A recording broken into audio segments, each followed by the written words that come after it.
the Mint Door Podcast with Dr. Karen Tyndall and Dr. Laura Schwint.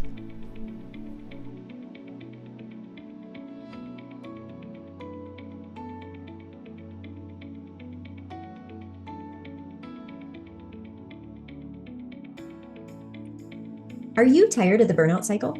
Well, it's time to serve sustainably without sacrificing your well-being.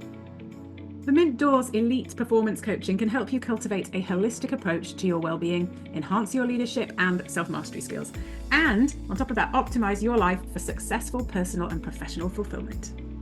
So don't put your true best self potential on hold any longer. Begin now by scheduling a complimentary Minty Moment Impact Chat and embody your radiance today. Okay, so buckle up because we're about to dive deep into the heart of what it means to truly live your life, not just exist within it. So are you ready to shatter the myth that success equals stress? Are you ready to trade the waiting game for a life you absolutely love right now? Well, then get ready, because today we're joined by a force of nature, a visionary who's rewriting the rules of professional fulfillment. She's not just a doctor, she's a life architect. She's not just a coach, she's a catalyst for transformation. Please welcome to our podcast today, the incredible Dr. Camden Brown. Now, Dr. Brown is an orthodontist turned business coach, a master of transitions, and a guide to unlocking your potential. She's here to show you how to move from stress to ease, how to navigate uncharted waters after a major career shift, and how to create a life of profound impact and alignment. Yes, and she's not just talking theory.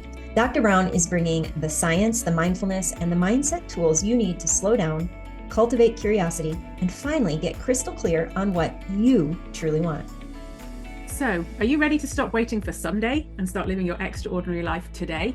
Then let's dive in with Dr. Camden Brown.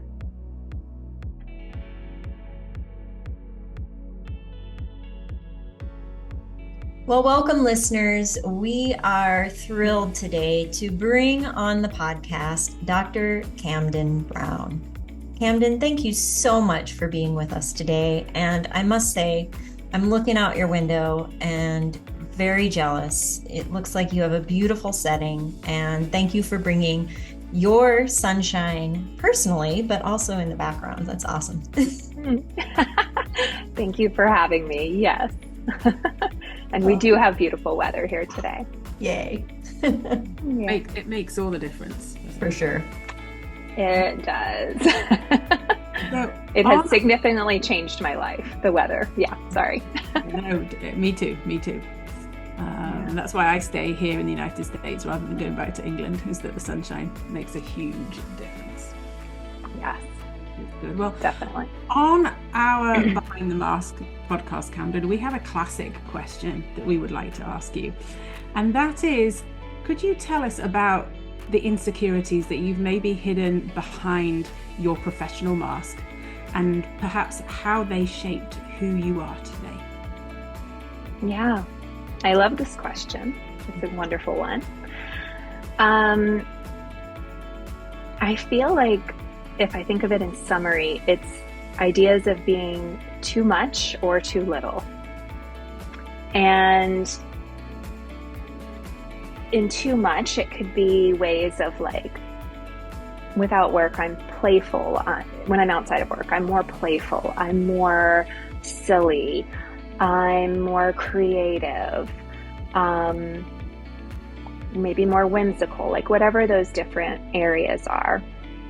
So sometimes feeling like I couldn't bring my full self into the picture professionally. I had to look a certain way and be polished and act a certain way and say the right things with patience. I'm sure you guys, assuming you can relate to some of those things. And then in terms of too little, things like if I'm bored, then maybe I'm not the right fit for this.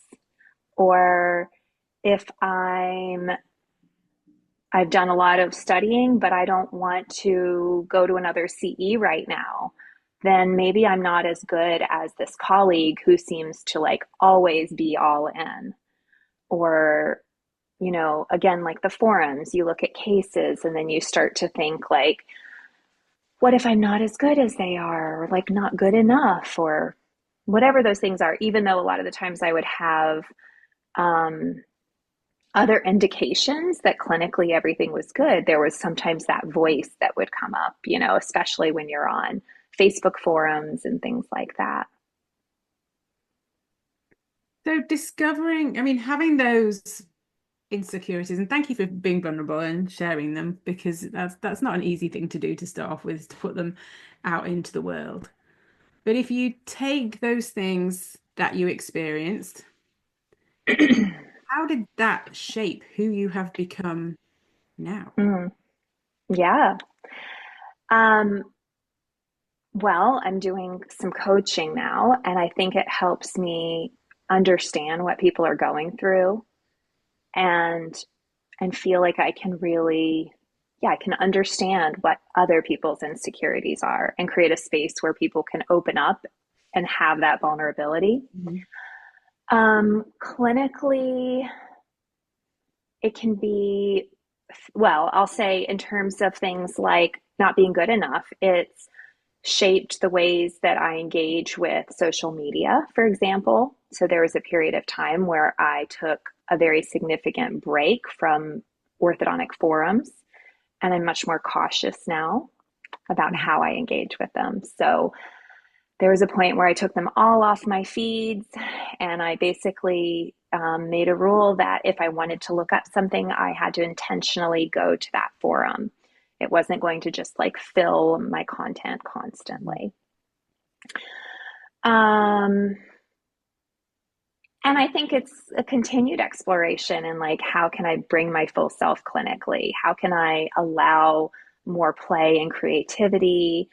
I think it can be looking for environments where you feel like you can be open and bring your full self there.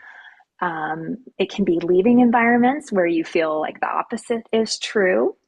And yeah, I think those are the ways that it shaped me. That's cool. I want to share something with you, because this is so topical that you're talking about this today, and you're using some words: whimsical, playful, creative. I was writing our newsletter this morning, and it's this exact topic that I actually found there's been some scientific research about. It was done at, I think it was Oregon State University, and they showed that people who adopted a playful mindset increased their resilience to challenges that they faced day to day. And I think the research they did was back in COVID.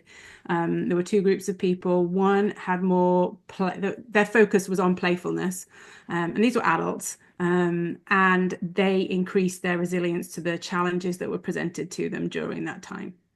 And the term for this, and people can go back in our archives and find this article when it's when they've listened to this podcast. The term for this is lemonading. And that's because you take the lemons that life gives you, you make lemonade, but in the result of that is the fact that you increase your resilience to stress with it. So finding all of that you have done and bringing those elements to your practice, do you think it's made you more resilient? Definitely, I do. I think that's beautiful, and I'd love to read that research. I think when we're creative and when we can get into that state, then we can see opportunity and things like they don't feel so serious, and you can um, problem solve when something comes up. Mhm. And I think that would, go into resilience and all of that, like feeling like you're not just shutting down or giving up, but you can start to like explore other pathways and not take them all so seriously. Feel like, oh, I'm going to test this out instead. So yeah, definitely. I love that. So, speaking of being playful, it makes me think of a younger version of Camden. So, knowing this, what you know now, what would you either tell a younger version of Camden, or what would you like to ask a future version of Camden? These are good. Telling a younger version. Oh, yeah. I mean, I think it's okay to be, it's not even just okay, it's good to be you and to bring all of your, quirky qualities. And there's a part of me that would say, like, trust yourself more. But at the same time, and that's true, but at the same time, I'm really happy with the path that I've taken. Even though things have shifted and I've pivoted, I wouldn't really change anything. But yeah, I think just like believing in yourself, trusting, following your curiosity, kind of going back into that play, Mhm. like letting that thread continue more. Because for me, it feels a little bit like I had this really playful artistic side when I was very young. And then there were all these years where I kind of lost it. I started into like high productivity and like I had a path and I kept going. So just like holding on to that play. Um, Future self. Oh, I mean, it would just be fun to see how it all turns out, like all the rest of life and career. And um, I feel like I'm still experiencing lots of adventure and different pathways. So I would just love to see how it unfolds. Uh, Yeah. Yeah. Very fun. Yeah. Well, I think that I love how you emphasize that you wouldn't trade anything, that you see value in the path, in the journey. And I think that's an important piece of information that to share, because I think that Yeah. there's sometimes, especially in our high achieving profession, that we hold some shame about our journey, our past, and what we've transformed through. And I Mm-hmm. think that the more of us that say, hey, look at all of those things that created who I am now, really, and celebrate that. So I thank you for saying that, because I think that the more people that hear that, the more they can look back at their life and say, wow, yeah, that Yeah. it was important that I went through all that. Totally. And it is, like you said, it's hard to say that sometimes. And it's hard, there's always there's that voice that's sometimes a lens of, well, that means that this was a failure because I pivoted or this or that. But then it's like, no, that's what brings all these beautiful pieces to us. That's why we can do what we do and the lens that we're looking through and, you know, all of it. So, yeah. Awesome. Good. Now, Camden, from hearing you speak, even just for the last couple of minutes, and we've been able to chat with you before, you really emphasize living a rich life. So, in the fast-paced world which we live in, how can we practically cultivate those daily sensory experiences and those simple pleasures that aren't difficult to do, but how do we do it without feeling like we're just putting one more thing on our to-do list? Mm, that's a good question. I think that one way is to surround ourselves with opportunities for it. So to, say yours is coffee and you're just, it could be as simple as something you're already doing, but you're doing it in a way that you're feeling is a little bit more enjoyable or intentional. So it could be setting up a beautiful space where you're going to have your coffee, putting it in a cup that you like, picking out the type that you enjoy, um, finding some music that you're going to listen to while you enjoy your coffee. So I feel like it can be very simple activities. You probably have to have a few minutes of planning and intention, and then I would try to set it up so that it's available. So you don't have to remember that that's what you're going to do, it's already there. Like another example in our house is we've started to set up little art tables. So we'll put out the art supplies and the pastels, and it's just there. And then my kids can come, we're sitting around after dinner.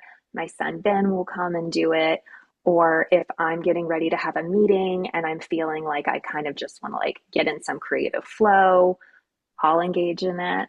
So I think it can be pretty simple. It can just be sprinkling it around in your life.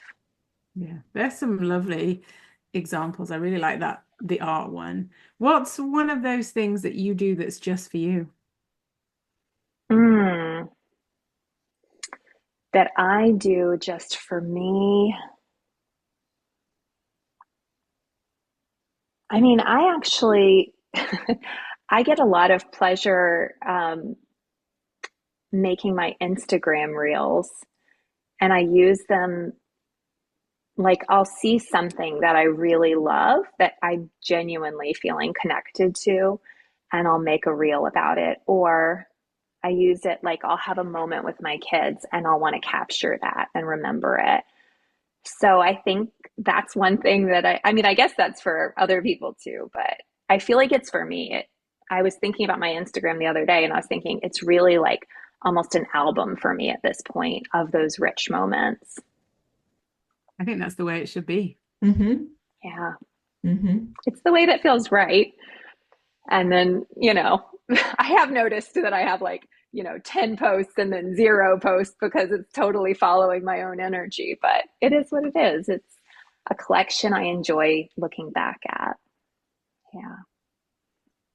I think that's beautiful that in the sense that it is creative, and you're obviously a very creative person who enjoys that piece of enriching life. And so that is a very creative way to share um, pieces of you with other people.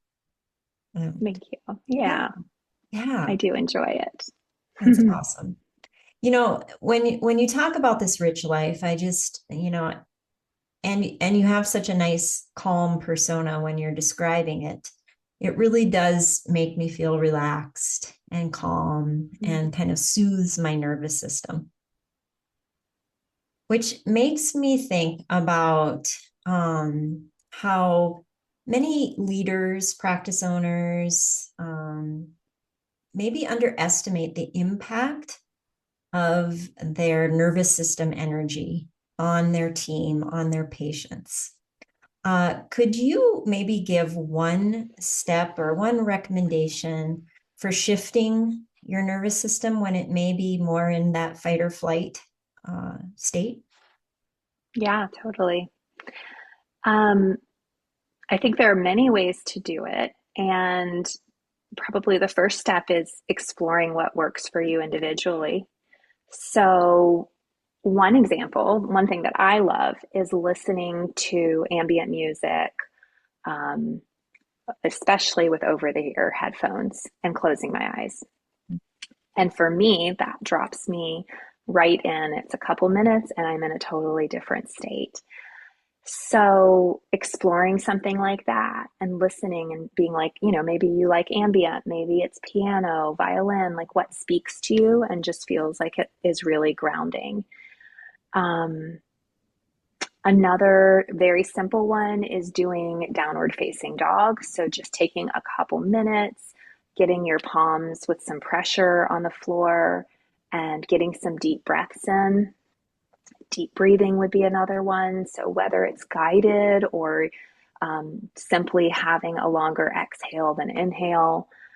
And yeah, just beginning to explore which of those helps. But I think it's all about allowing yourself to take that pause and knowing that that is worth it. Like we can feel so much pressure to not take the pause and to keep going.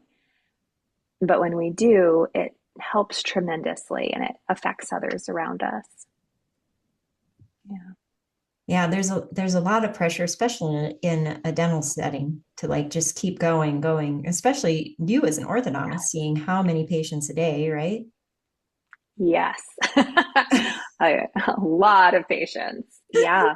I used to say I feel like I'm in the tornado. There were like those moments where Mhm. every chair was full, seven of them, and I was just like moving in this tornado. Mhm. Mhm. Yeah. I remember that feeling well, Camden, doing ortho as well. Yeah. And your ears are just in seven different places all at the same time, listening to everybody's Mhm. interact. I don't know, it's a really cool skill. to be able to do that. So we shouldn't underestimate how special it is to be able to do that, but Yes, it does take its toll on it you. does. Yeah. Well, I was going to add, I've thought about this a lot, and I feel like it applies to general dentists as well and all specialties, but I really feel like we should all be incorporating like a almost like a sensory deprivation room into our offices, Mhm. like a space that you can be like, pause, I'm going in here and I'm going to stretch, I'm going to listen to my music, and even allowing our team to have space in there. I think it would be amazing, and just leave the tornado for a second, ground yourself, come back. Mhm. It sounds luxurious. I know, but don't you feel like it shouldn't be? Yeah. It should be It like should be standard. right, right. I would love to do some sort of a study where you had an office that had one of those and one that didn't, and just see where the data goes with that. Mhm. I love that. Yes. Let's find some offices and do it. Sounds good. Sorry for the office that doesn't get it. Sorry. Yeah. That's fine. We can just Yeah. pick someone who didn't want to be part of the study. There you go. That's our control group. That's our control. Mm-hmm. Yeah. So you've spoken, and with that sensory deprivation room, it ties in with this whole sense of the amazing power of being able to slow down. Now, for so many high achievers, it's so easy to be wired for action, go, go, go, full speed ahead, never letting the pace subside because you're on that track. Mm-hmm. How do you reconcile that need for that busy, busy, go, go, go with the need for this more grounded sensory experience that you're talking about? Yeah. I find I need both. Mhm. So just recognizing that and allowing space for both. So like this morning I had like a very productive morning, and I listened to music, and it felt very go. And then I um, took a break midday and like went on a walk in nature, and felt like nature is a big one that helps me Mhm. shift in addition to music. I would say for me, like the big ones are like yoga, nature, animals, creativity, music are kind of huge. I think it's about just taking a moment sometimes to like close your eyes and feel what's going on inside of you, and starting for a long time I wasn't in tune with that side, and I didn't have any. I was like in my mind, and I would feel swirly, but I wasn't really acknowledging it. And I think as we slow down and listen, we can become more understanding of, this is my productive state, and now my body is actually getting like too crazy, and I'm feeling like, too swirly. I need to take a break. I don't know if that answers your question. No, it definitely does. And I think Laura and I, so many of those things that you mentioned are things that we prioritize as well and really enjoy. And the one that when you said that made me feel, gosh, I'm missing that. We had a foot of snow the other day. It's been below zero for 2 days now. Today's the coldest day. It's so cold. And that's the one thing I can't do Yeah. is get out to go for a dog walk. So Mm-hmm. what I did is with a snow shovel, I made a maze. We've got quite a big backyard. I made a maze in the backyard, a bit like what do we call it? Those paths that people follow, Laura? Oh, the labyrinth. Labyrinth. Yeah. So I made my own very simple version of a labyrinth for my Mhm. dog. This was the purpose, was for the dog that he could run around because he doesn't like going on the snow. However, I walked around that labyrinth yesterday, just me pottering around it as he was pottering too. It was so good.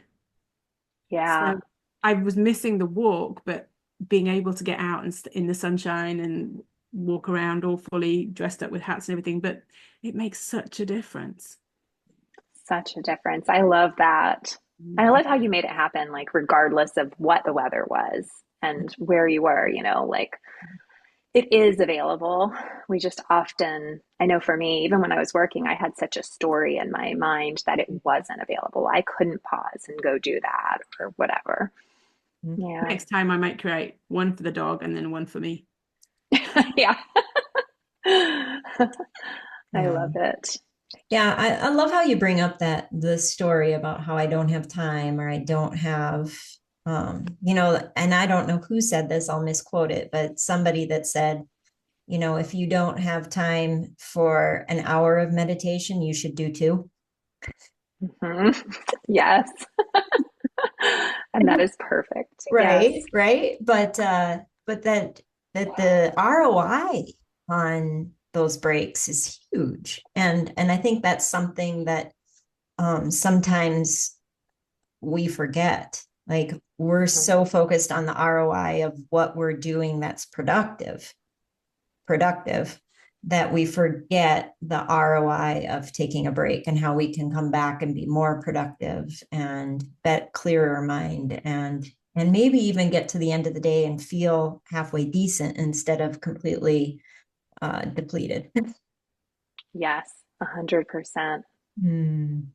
So good. Well, Hmm. you speaking of all these, taking breaks and having some tools, you have a anxiety toolkit and some audio recordings on your website. Can you tell us a little bit about those and how people would find those? Yeah, thank you. Yeah, so the anxiety toolkit is it's a PDF. It's sort of a journaling exercise.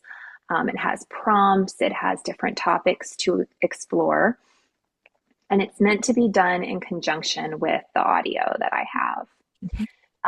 So I have two audio. One is about really just grounding, like settling into your body. So if you were feeling like a bit swirly after a day at work and you want to shift before you come home, for example, and you want to just settle down so that you're not entering your house in that same, mindset from work, you can do that. And it's, I think, 5 minutes. It's very short. And it's just kind of a practice to drop into your body, shift your nervous system from that hectic state into something a bit more relaxed. And then I have one similar audio that is about anxiety. And that one is about, it's really based on personal experience with anxiety. So for many years, I fought anxiety and I wanted to get rid of it or push it down or numb, distract. And this one is about going into the anxiety.